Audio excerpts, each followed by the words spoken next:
In today's video, I'm going to teach you how to add a product slider to your Shopify store. Whether you're using a pre-built app from the Shopify App Store or prefer to dive into the code yourself, I've got you covered.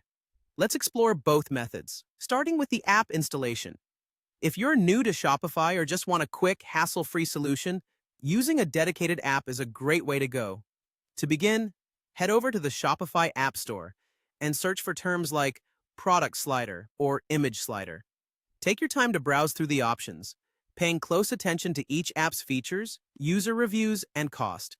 Once you find one that suits your needs, proceed with the installation. Shopify handles app installations quite smoothly, so just follow the prompts to get it set up on your store. After installing the app, the next step is to create your slider. Each app will have its unique setup process, but typically, you'll start by selecting a collection of products you want to display. The app might offer different templates or layouts. Feel free to experiment with these and customize things like colors, sizes, and navigation buttons to match your store's theme perfectly. Once you're satisfied with the look of your slider, it's time to insert it into your store. Most apps simplify this process significantly, often providing detailed instructions or even a simple drag-and-drop tool within the Shopify admin. You might need to add a small snippet of code to your theme files. Don't worry though, these steps are often straightforward and well documented by the app developers. Now, for those of you who feel comfortable working with code or want something more tailored, let's dive into adding a slider manually. Within your Shopify admin panel, you'll start by heading to Online Store, then Themes, Actions, and finally Edit Code. Here, you'll create a new section file, which you might name productslider.liquid. This is where you'll paste the slider code you've sourced online.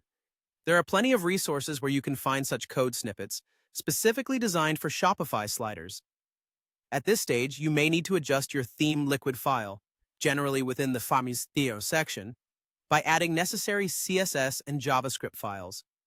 These files are crucial as they essentially drive the functionality and styling of your slider.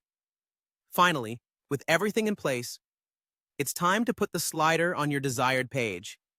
Open the theme customizer and simply add your newly crafted section. It should blend seamlessly into the existing layout, providing a dynamic and engaging display of your products to captivate your customers. And there you have it. Whether you choose an app or the manual approach, both methods can effectively enhance your store's visual appeal and overall user experience. Thank you for watching, and don't forget to subscribe for more tips on optimizing your Shopify store.